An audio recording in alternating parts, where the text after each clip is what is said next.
안녕하세요. 황금노후입니다.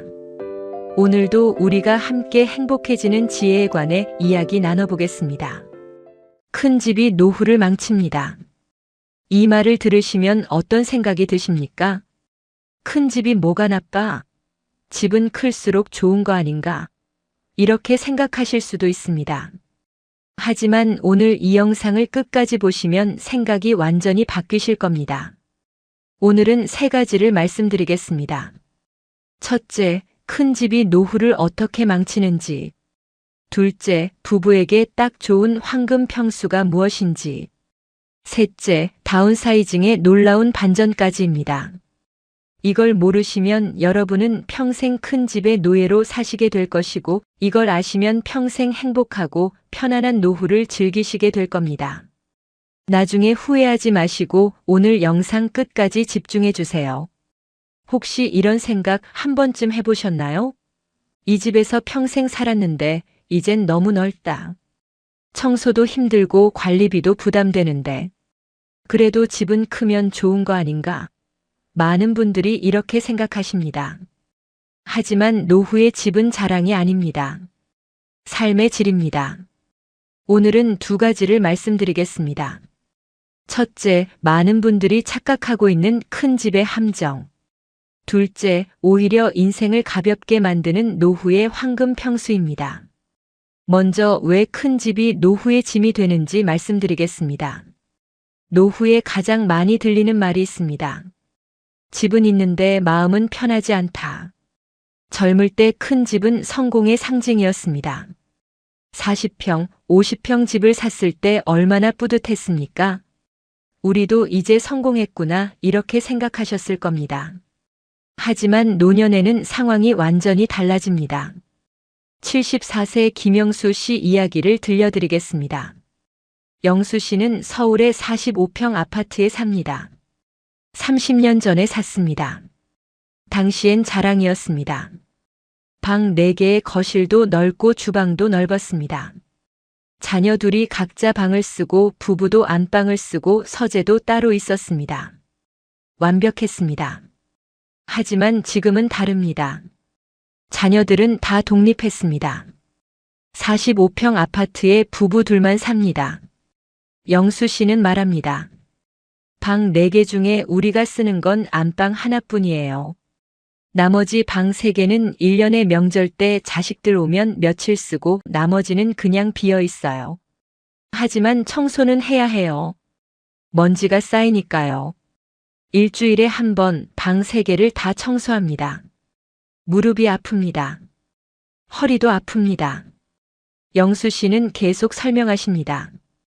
관리비가 한 달에 평균 25만 원 나옵니다. 겨울엔 난방비까지 합치면 40만 원까지 올라갑니다. 재산세는 1년에 200만 원입니다. 매달 생활비를 갉아먹습니다. 국민연금 합쳐서 한 달에 180만 원 받는데 관리비만 40만 원이에요. 4분의 1이 집 유지비로 나갑니다. 나머지 방들은 나중에 자식 오면 쓰지 이렇게 생각했는데 자식들은 1년에 명절 때 이틀 있다 갑니다. 363일은 비어있는 방입니다. 결국 이런 상태가 됐어요. 집은 큰데 삶은 점점 쪼들리는 상태예요. 정리하면 이렇습니다. 첫째, 안 쓰는 방 청소 때문에 무릎이 먼저 망가집니다. 둘째, 관리비, 난방비, 세금이 매달 생활비를 갉아먹습니다.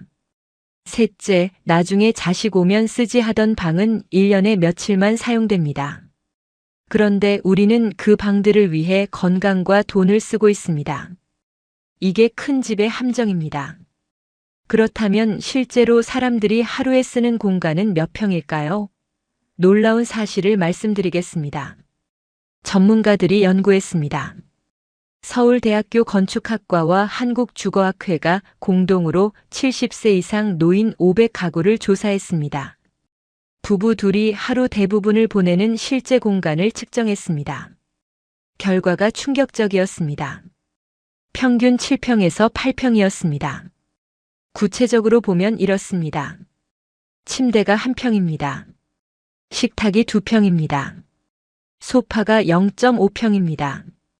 주방이 2평에서 평입니다. 세. 화장실이 1평입니다. 다 합쳐서 7평에서 8평입니다. 그런데 우리는 40평, 50평 집을 관리하며 안 쓰는 공간을 위해 건강과 돈을 쓰고 있는 겁니다. 72세 이순자 씨는 이 사실을 일찍 깨달았습니다. 순자 씨는 말합니다. 저는 50평 아파트에 살았습니다. 방이 5개였습니다. 하지만 제가 실제로 쓰는 공간은 안방과 거실과 주방뿐이었어요. 10평도 안 됐어요. 나머지 40평은 그냥 비어 있었습니다. 하지만 청소는 해야 했습니다. 관리비는 내야 했습니다. 한 달에 평균 65만 원이었습니다. 겨울엔 75만 원까지 나갔습니다. 세금도 내야 했습니다. 어느 날 깨달았습니다. 나는 40평을 위해 일하고 있구나. 40평이 나를 위해 있는 게 아니라 내가 40평을 위해 일하고 있구나 이렇게요. 순자 씨는 결단을 내렸습니다. 50평 아파트를 팔았습니다. 25평 아파트로 이사했습니다. 순자 씨는 말합니다. 제 인생이 완전히 바뀌었습니다. 3가지가 달라졌어요. 첫째, 청소 시간이 절반으로 줄었습니다.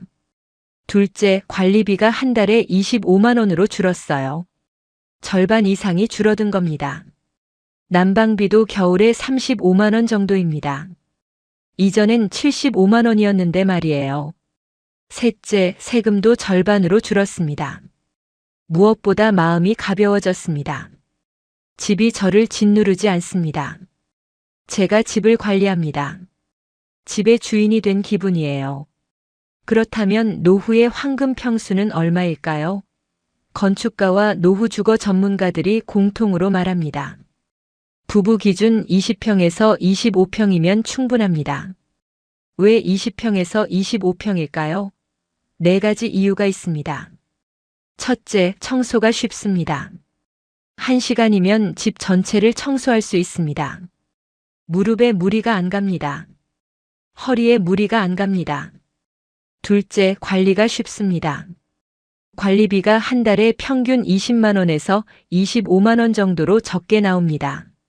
난방비도 겨울에 30만 원 정도입니다. 세금도 적게 나옵니다. 셋째, 이동이 안전합니다. 화장실까지 거리가 가깝습니다. 주방까지 거리가 가깝습니다. 넘어질 위험이 적습니다. 넷째, 휠체어나 보행기까지 고려 가능한 구조입니다. 나이가 더 들면 휠체어를 쓸 수도 있습니다. 보행기를 쓸 수도 있습니다. 25평 정도면 복도가 좁지 않습니다. 문턱도 낮습니다. 화장실 문도 넓습니다. 휠체어로 다닐 수 있습니다. 결론은 이겁니다. 집 평수가 줄어든다고 삶이 줄어드는 게 아닙니다. 집이 줄어들수록 인생은 다시 활짝 핍니다.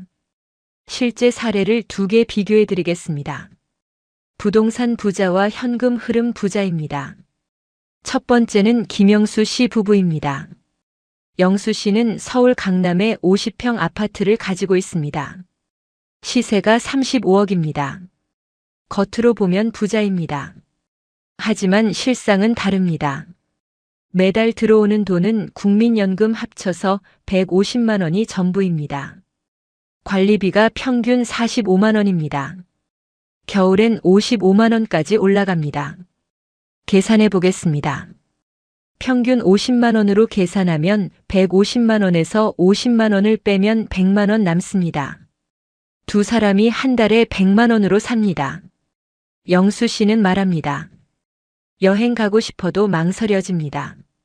제주도 3박 4일이 60만 원이에요. 여행 가면 이번 달 생활비가 빠듯합니다. 외식도 자주 못합니다. 한 번에 5만 원씩 나갑니다. 문화센터 등록하고 싶은데 한 달에 12만 원이에요. 부담됩니다. 집값은 35억인데 늘 아껴야 하는 삶입니다. 두 번째는 이순자 씨 부부입니다. 순자 씨는 다릅니다. 순자 씨는 50평 아파트를 팔았습니다. 35억을 받았습니다. 그중 12억으로 25평 아파트를 샀습니다. 나머지 23억 중에 10억을 주택연금으로 전환했습니다. 순자 씨 부부는 현재 70세입니다. 주택연금 10억 기준으로 매달 약 280만 원이 들어옵니다. 남은 13억으로 지방에 소형 상가 2개를 샀습니다. 매달 월세 합쳐서 330만 원이 들어옵니다. 계산해 보겠습니다. 주택연금 280만 원과 월세 330만 원을 합치면 610만 원입니다. 남편 국민연금 60만 원을 합치면 670만 원입니다. 순자 씨는 말합니다. 한 달에 670만 원이 들어옵니다. 확실하게요. 죽을 때까지요. 관리비는 25만 원입니다. 난방비는 겨울에만 35만 원입니다. 합쳐도 평균 30만 원이에요. 670만 원에서 30만 원 빼면 640만 원 남습니다. 이게 얼마나 마음 편한지 모릅니다. 순자 씨는 계속 말합니다. 4가지가 달라졌어요. 첫째, 평일에 국내 여행 다닙니다. 한 달에 한 번씩 2박 3일로요. 50만 원 듭니다. 하지만 괜찮습니다. 다음 달에 또 670만 원 들어오니까요. 둘째, 문화센터도 2개 등록했습니다. 서예랑 요가요. 한 달에 25만 원이에요. 셋째, 친구들이랑 외식도 자주 합니다. 일주일에 한 번씩요. 한 번에 8만 원씩 써도 괜찮습니다. 매달 들어오니까요. 넷째, 손주들 용돈도 넉넉하게 줍니다. 명절 때 10만 원씩 줍니다. 기분이 좋아요. 이 두 부부의 차이가 보이십니까? 비교하면 이렇습니다. 김영수 씨의 집은 35억입니다. 하지만 삶은 여유가 없고 빠듯합니다. 이순자 씨는 집값 12억입니다. 하지만 삶은 여유롭고 풍요롭습니다. 왜일까요? 통계청과 한국보건사회연구원이 공동으로 발표한 2025년 노인 생활 실태 조사를 보면 명확합니다. 노년 2인 가구가 최소한의 품위를 유지하며 살아가려면 월 평균 250만 원에서 300만 원이 필요합니다. 이 돈이 매달 안정적으로 들어와야 노년의 삶의 질이 보장됩니다.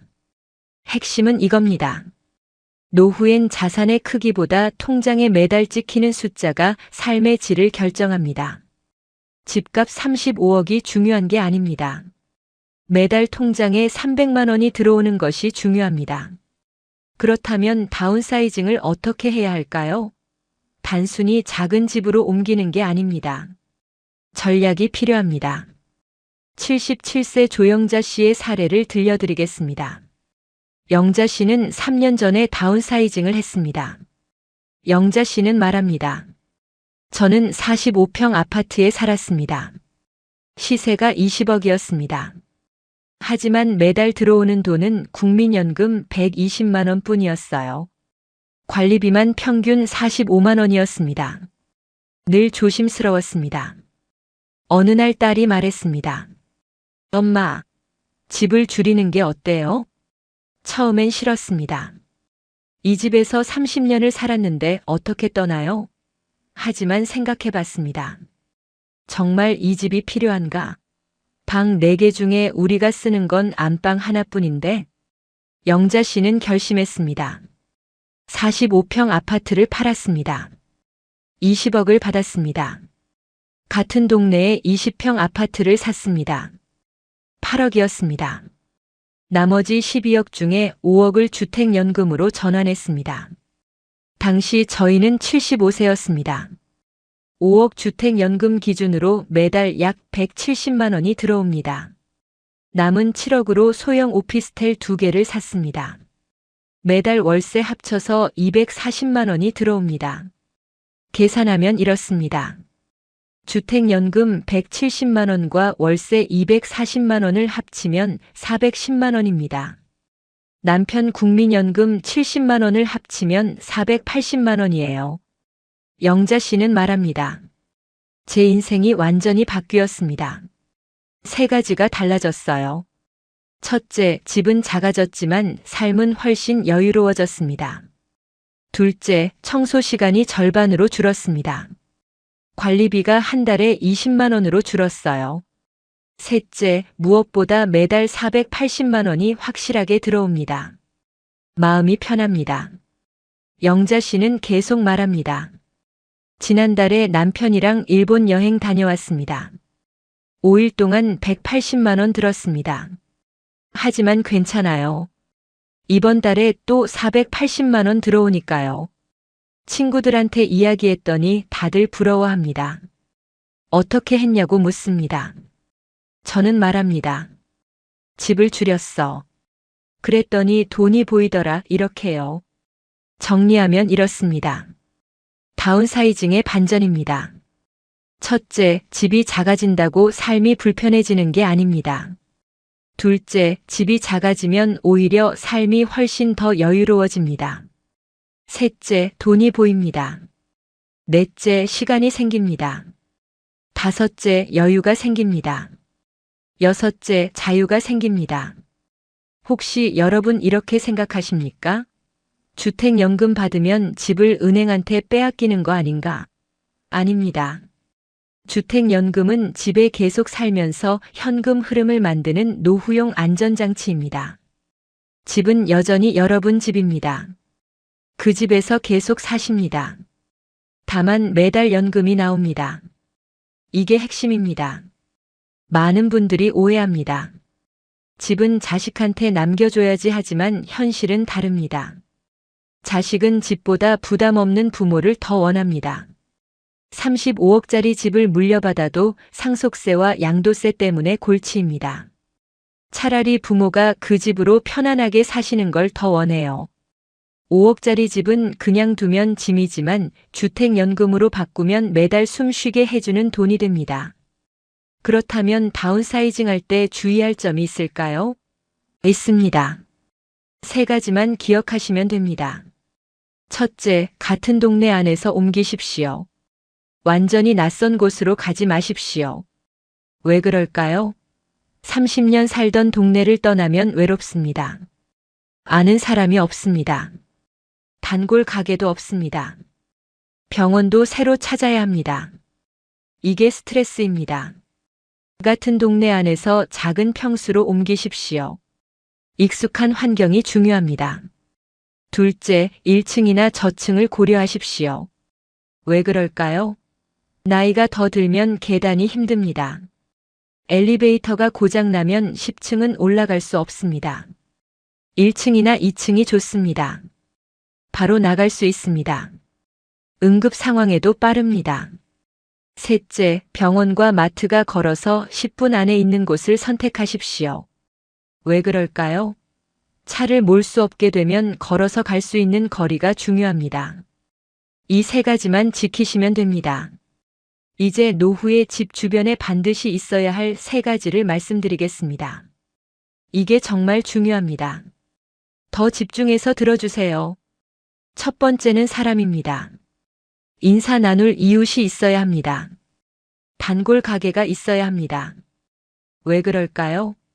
고립은 노후 최대의 적입니다. 영국 의학저널에 충격적인 연구 결과가 실렸습니다. 70세 이상 노인이 사회적으로 고립되면 사망 위험이 50% 증가합니다. 담배를 하루 15개비 피우는 것과 같은 수준입니다. 고립이 담배보다 더 위험합니다. 75세 한명숙 씨는 이 사실을 몸소 체험했습니다. 명숙 씨는 말합니다. 저는 3년 전에 자녀 따라 새로운 동네로 이사했습니다. 아파트는 좋았습니다. 하지만 아는 사람이 없었어요.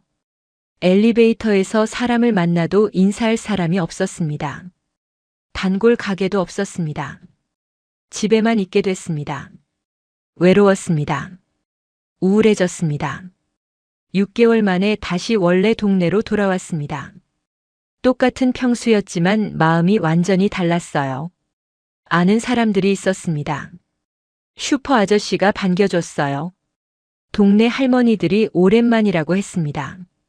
살아있는 느낌이 들었습니다. 두 번째는 걷기 가능한 공원이나 산책로입니다. 병원보다 먼저 필요한 게 매일 걷는 길입니다. 하버드 의과대학 연구팀이 발표했습니다.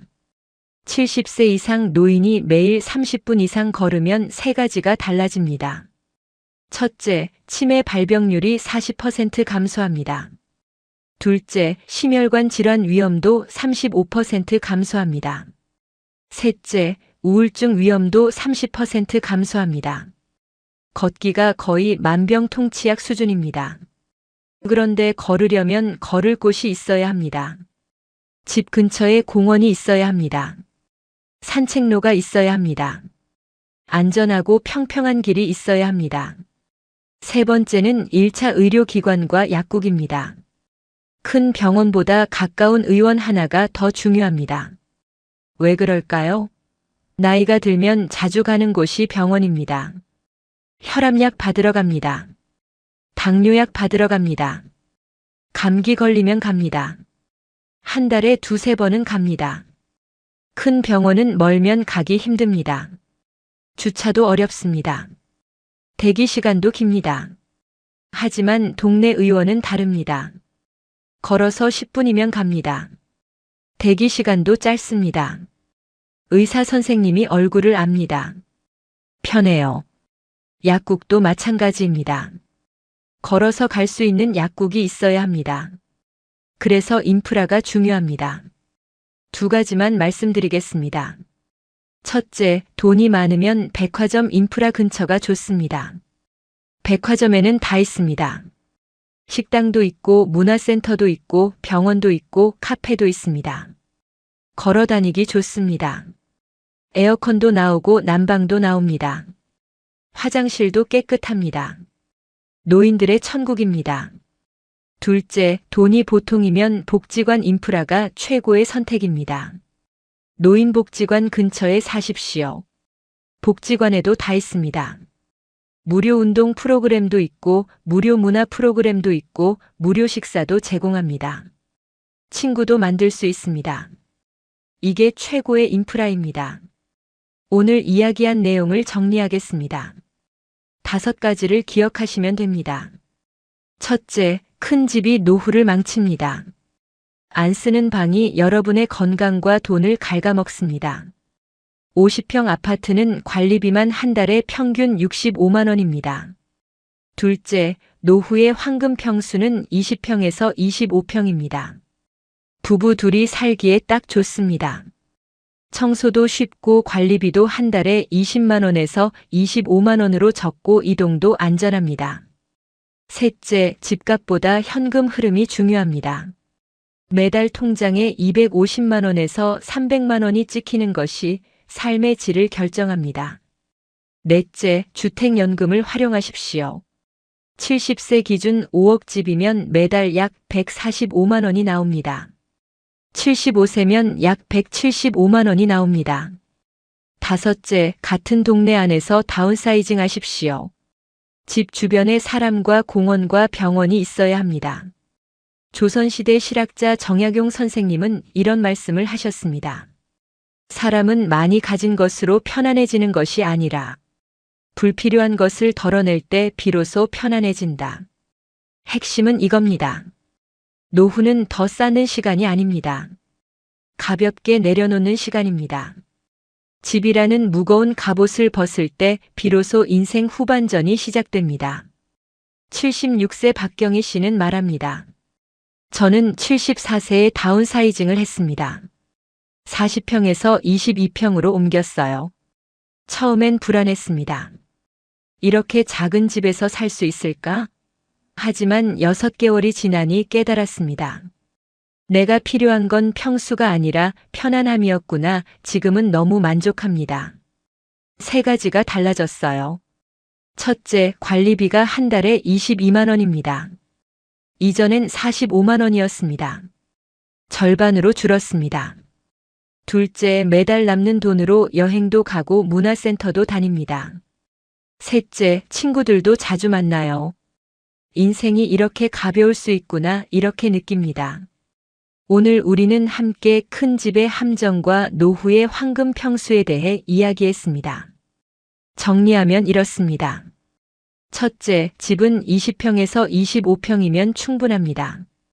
청소도 쉽고 관리도 쉽고 이동도 안전합니다. 둘째, 매달 통장에 250만 원에서 300만 원이 찍히게 만드십시오. 이게 진짜 노후 안전망입니다. 셋째, 익숙한 동네 안에서 사람과 공원과 병원이 가까운 곳을 선택하십시오. 이 세 가지만 기억하신다면 여러분의 노년은 이미 절반은 성공한 겁니다. 이제 여러분께 남은 것은 가볍고 자유로운 노후를 즐기시는 것뿐입니다. 오늘 이 내용이 가슴에 와닿으셨다면 구독과 좋아요로 저희와 함께 해주시면 정말 감사하겠습니다. 혹시 주변에 큰 집 때문에 고민하시는 분이 계신다면 이 영상을 꼭 나눠주십시오. 여러분의 작은 나눔이 누군가에게는 인생을 바꾸는 소중한 계기가 될 수 있습니다. 그리고 댓글로 여러분의 이야기를 들려주시면 정말 기쁠 것 같아요. 두 가지가 궁금합니다. 첫째, 여러분은 지금 몇 평에 사십니까? 둘째, 다운사이징을 고려하고 계십니까? 세 가지만 기억하십시오. 첫째, 큰 집이 꼭 좋은 건 아닙니다. 둘째, 여러분께 딱 맞는 집이 좋은 집입니다. 셋째, 여러분은 이미 충분히 지혜로운 분들이십니다. 오늘 이 영상을 보신 것만으로도 여러분은 이미 변화의 첫걸음을 내디디신 겁니다. 집이라는 무거운 짐을 내려놓으실 준비가 되셨습니까? 작은 결단이 큰 자유를 만들어갑니다. 항상 건강하시고 매일 행복하시길 바랍니다. 지금까지 황금노후였습니다. 오늘도 함께 해주셔서 진심으로 감사드립니다.